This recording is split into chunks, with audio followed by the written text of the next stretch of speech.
Okay. Gulliver heard the ground shaking beneath the heavy tread I didn't think I sent them. Tread of more giants, all carrying I don't skies. know why. It says that automatic to send and I think I pressed no. Make haste, you lazy bones, cried the giant. We don't have all day. Gulliver imagined them to be laborers, busy harvesting the wheat, while the first giant was the owner of the field. I have to escape, Gulliver thought. Even if I were to somehow escape the giant's notice, I should still be harvested along with the wheat stalks.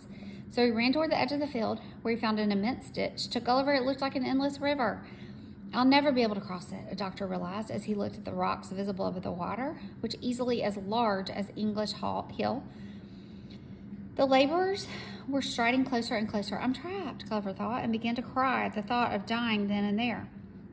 Without ever seeing his beloved wife and children again, I should have listened to my friends and acquaintances back in England who didn't want to embark on a second voyage. Why didn't I just stay home, he lamented. Overcome by despair, he couldn't help but think of Lilliput and its tiny inhabitants. Now he was a Lilliputian in this land of giants, who might not show him the same mercy if Gulliver himself had shown the little men. What will they do, swallow me in one mouthful? Perhaps, he wondered in despair. Gulliver was lost in his thoughts when a loud thud made the earth shake nearby. The giant was coming closer, afraid of being crushed to death under his foot and realizing he didn't have time to escape. Gulliver began to scream as loudly as he could. The huge creature, hearing those shrieks that to his ears sounded like a mouse squeaking, stopped and peered down until he spied Gulliver.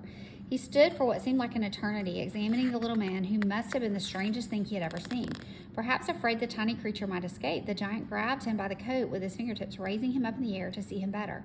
Gulliver cried out in fear. He was being held at considerable height, as if he were atop a bell tower. What are you? The giant asked. You don't look like an animal. You look like a man, but you're too small. Are you perhaps a live toy? No, sir, Gulliver answered, terrified the giant might drop him from such a great height. My name is Lemuel Gulliver. I am a man, and I come from England, a place I have never heard of. Are you so small in this country? Yes, sir, my height is average among my countrymen. Well, you don't seem dangerous, added the giant. And with those words, he placed Gulliver gently into his pocket so as not to hurt or drop him accidentally. I will take you to my house. When he arrived home, the giant called out to his wife, My dear, come see what I found. Frightened at the sight of Gulliver, the woman began screaming as if she had seen a rat. Calm yourself, wife. He's not dangerous. He's just a little man, you see. See how quick it changed? It's funny. He told me that. Where he comes from, everyone is as small as him. Gulliver bowed low to reassure his hostess, who, finally believing he wasn't a monster, began to calm down. He must be hungry and thirsty, she told her husband. Bring him to the table.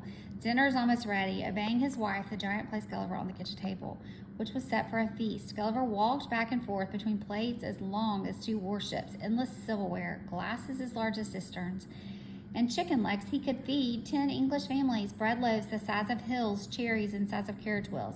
Gulliver was astounded. No one back in England will believe me when I tell them about this. The mistress sent her maid for a liqueur glass, a small size for the giants, yet still immense for Gulliver, who was not wishing to give offense, raised it with great difficulty to his lips to drink to the health of his host. The giant then crumbled some bread for Gulliver, who, wishing to bow as a sign of thanks, stumbled over a spoon and fell flat on his face, hitting his head against an enormous cherry. Everyone burst out laughing. The little man was so funny. In spite of his embarrassment, Gulliver laughed along with his hosts. They are large and scary, he thought, but they are so kind to me. Dinner proceeded with no further incident, and Gulliver ate until he was full. He had eaten almost 3 crumbs of bread and a piece of meat the size of a stamp. Quite the difference from Lilliput, where entire villages had to bring dozens of animals to feed him. When dinner was over, the giant picked Gulliver up delicately and placed him on the floor so he could explore the house freely. As he was exploring the immense house, Gulliver heard a strange noise like that of many looms in motions at once. Curious to know what it could be, Gulliver turned and saw a pet cat curled on a cushion that seemed enormous to him. The animal had eyes as large and bright as beacons and long white whiskers. It studied Gulliver carefully, trying to understand what this strange creature so like a toy could be. All of a sudden, however, the cat leapt up and sprang for a dark corner of the kitchen, ignoring Gulliver completely. Before Gulliver had a chance to see what caught the animal's eye, he heard the wife shout, "A mouse! A mouse!"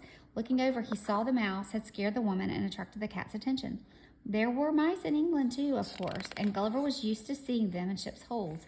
But this mouse was truly gigantic compared to the ones that every sailor is used to chasing away from the food stores with a broom. It had scary red eyes and looked threatening. The cat, however, would not back down and prevailed over the intruder after a brief chase, thus earning praise and caress from its mistress. Gulliver, worn out by the lavish meal and all the day's adventures, began to yawn vigorously. Noticing the tiny guest's exhaustion, the master of the house said to his wife, "Put the little man in a safe place, my dear, and prepare a bed for him to sleep in." Then he left the house, heading back to the fields. "Of course, my dear, I will take good care of him," replied the wife.